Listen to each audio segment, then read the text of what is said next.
maa ngi leen di remercier yéen ñëpp di nuyu ñi nga xamante ni tey moom lañ ñu fekk fii si case des tout-petits de Kër Khadim ki ñu si dalal mooy seen directrice vraiment gis nañ teeru bi nga xamante ni teeru nañ ñu ko fii donc tey ñun bi ñu ñëwee gën nañ am cofeel si li nga xamante ni moom lañ ñu doon wax parce que ku ñëw fii xam ni kat ñi ñu jar a jàppale leen ñoo xamante ni ñooy jël seen i propre initiative créer seen case des tout-petits pour que ndaw ñi tout tànk yi am foo xamante ni foofu la leen ñuy formé donc ku gis rek le mouvement Siggi Jot Na xam ni moom si dynamique sociale la nekk xool couche yi nga xamante ni ñoo nekk si ay jafe-jafe ñu indi fa suñu apport su ma ni mën nañ ñëpp lépp rek mais à chaque fois dañuy jéem a xool li nga xamante ni bu ñu xalaatee indi ko pour jàppale ñi nga xamante ni seen loxo seen gannaaw te lii dafa bokk ci développement parce que nga créer benn cadre boo xamante ne ay xale yu ndaw ñoom ñu nga ci accueillir pour di leen former pour jàngal leen donc je pense que ni lii bépp Thiessois rek war na ci mën a jàpp moo tax maa ngi woo waa Thiès yëpp tous les responsables de politique les acteurs de développement ñu xam ne am na fi tey benn centre autour de case des tout-petits de Kër Khadim ils ont besoin de soutien ils ont besoin d'appui en tout cas man Ablaye Dieye jël naa sama engagement ni dinaa leen taxaw dinaa leen jàppale ba ëllëg ñu bokk ci case des tout-petits yi nga xamante ni ñu ngi fii ci Thiès mais aussi tey ma doon ñëw dama ànd ak samay xarit samay collaborateur le président du mouvement Thiès sa kanam Pape Doumbouya moom it si loolu lay yëngatu donc it moom it du ñàkk dina si def participation parce que bu ma ko xamee man si li may dox rek moom loolu lay dox mais aussi le président Thiès sa kanam monsieur Khadim Samb aussi ñëw na accompagner ma si loolu mais aussi dama ànd ak ay samay partenaires yi nga xamante ni ñoo may jàppale si liggéey bi parce que ñoom li lañ ñor rek mooy def dimbali li nit ñi sont des partenaires étrangers yi nga xamante ni fu jafe-jafe nekk rek dañ fay bëgg a ñëw indi ko donc je pense que tey li occasion la ñoom ñu ñëw gis ni s'enquérir ci situation bi pour que ñu mën a am ñu mën a am du courage pour ñu accompagner mais aussi tey it def nañ ay distribution de fournitures scolaires li nga xamante ni chaque année rek dañ koy def pour les élèves yi nga xamante ni ñoo nekk à l'école donc rek di gën a ñaax sunu élèves yi ñu gën a jàng ndaxte ñoom ñooy avenir ñoom ñooy avenir ëllëg donc ñun dañuy ñëw rek indi suñu doole li nga xamante ni mën nañ ko pour ñoom ñu mën a am ay moyens yoo xamante ni dañ si mën a jàng tranquillement mais di wax rek ni éducation dafa am solo donc fépp foo xamante ni gis nañ fa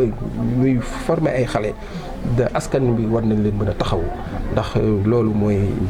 njëriñu réew mi loolu mooy njëriñu lépp mais aussi di wax ni aussi sunu ñi nga xamante ni ñooñu la ñu dénk suñuy goxaat suñuy collectivité locale dañu war a sensible par rapport à cette situation là donc nag waa Thiès tey yéen a war a mën a xam ñan ñoo leen yi taxaw ak ñan ñoo leen dul taxaw donc tey ñun tey lu ñu ñor rek mooy ñu defar Thiès avec des Thiessois qui sont crédibles ñi nga xamante ni li leen ñor mooy Thiès mën a jëm kanam mais aussi du ma terminer te remercier wu ma ñi nga xamante ni ñooy samay collaborateurs jàpp ci liggéey bi ba lii mën a am donc man fu ma mënul yegg rek ñoom dinañ fa yegg xam la moo fa xew xam yan jafe-jafe ñoo fa nekk bu mën a ñëw indi ci ay solutions. parce que message bi ma war a lancer mooy message situation politique à Thiès parce que tey gis nañ ni Thiès bëri na coow fan yi yëpp yéen a ngi dégg ay sorties ku nekk di wax tel leader ou tel leader donc je pense que l'heure est de la fédération l'heure il faut appeler à l'apaisement donc man en tant que Ablaye Dieye ku ma xam-xam ci jàmm laay dox donc j'appelle à l'apaisement à tous les responsables de la coalition Benno Bokk Yaakaar du mouvance présidentielle ñu xam ni lenn rek moo ñu ñor mooy Thiès mën a jëm kanam ñi mooy li nga xamante ni ñoo nekk Thiès ñu mën leen a pousse indiwaat fi ñeneen ñoo xamante ni mën nañoo liggéey te loolu on peut pas le faire dans la division donc maa ngi ñaan tous les responsables parce que tey fii laa far wala fële laa far loolu amul solo ñun ñëpp Thiès la ñu far donc nañu xam ne daal Thiès rek moo Thiès rek a ñu ñor nañu liggéey pour que Thiès mën a jëm kanam donc tey ku gis ne la situation politique mooy mu ngi commencer am apaisement au Sénégal parce que ku gis ne am na réconciliation entre le président de la République ak le président Ablaye Wade donc je pense que ni ñun aussi dañ leen war a topp ci dynamique boobu quel que soit nag parti bi nga nekk li ñu ñor rek mooy il faut créer un climat apaisé pour que nit ñi mën a liggéey normalement mais bu kii jaaree fële kële jaar fee rek donc li ñu bëgg ci Thiès du am parce que li ñu ñor rek mooy un Thiès émergent, un Sénégal prospère. Donc moo tax daal di lancer un appel ak ñi nga xamante ni yëpp surtout les militants yi nga xamante ni dañoo topp leader yi ñu war a xam ni ñun ñëpp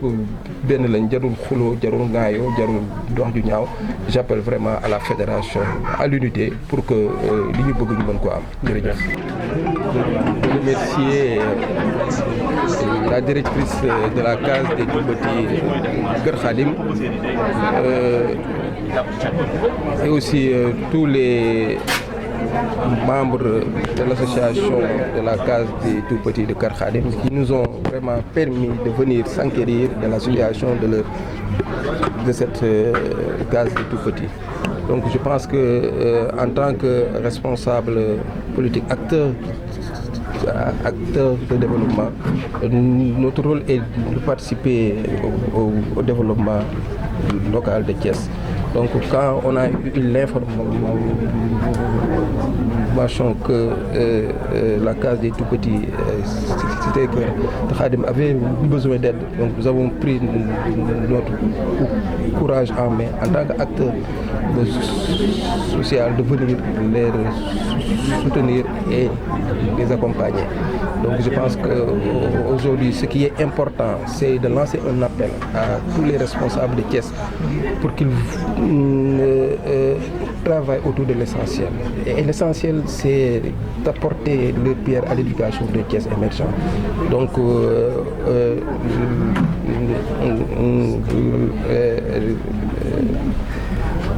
la case des tout-petits de Cité Khadim, c'est pour des couches vulnérables, c'est-à-dire les petits enfants. Donc je pense que nous tous, nous devons être sensibles par rapport à la situation pour développer cette structure qui est porteur d'avenir. Parce que qui accompagne l'enfant est en train de construire un pays pour l'avenir. Donc vraiment, nous vous encourageons de cette belle initiative que vous avez pour permettre à nos enfants d'avoir un endroit pour apprendre à bas âge et aussi s'épanouir. Donc nous lançons aussi un appel à tout le quartier de vous accompagner, de vous soutenir en amenant leurs enfants et étudier au niveau de votre case des tout-petits. Et aussi, je dis que nous tous, notre responsabilité est engagée, surtout les élus locaux. Donc je pense que c'était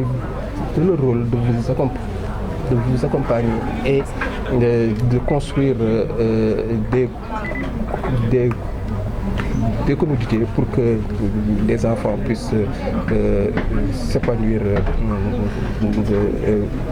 pour avoir une bonne éducation. Donc je ne saurais terminer sans pour autant remercier mon collaborateur, le président Thiès Kanam, M. Pape Doumbouya, qui m'a accompagné à venir s'enquérir de la situation de cette case des tout-petits, mais aussi le président Khadim Samb, qui est un acteur social qui participe à tout instant au développement de notre Thiès, chère Thiès, par rapport à son soutien qu'il apporte aux populations, aux populations démunies. Donc, comme je le dis, Siggi Jotna est toujours dans une dynamique sociale, donc on participe à tout événement qui arrive. Nous avons notre participation à mener pour que Thiès soit dans les rails du développement, pour que aussi Thiès soit émergent. Mais aussi, j'ai eu à être accompagné par des partenaires vraiment qui viennent pour me soutenir par rapport à des dons humanitaires. Donc je pense que ça fera l'occasion pour eux de voir comment ils pourront nous accompagner pour le développement de notre localité.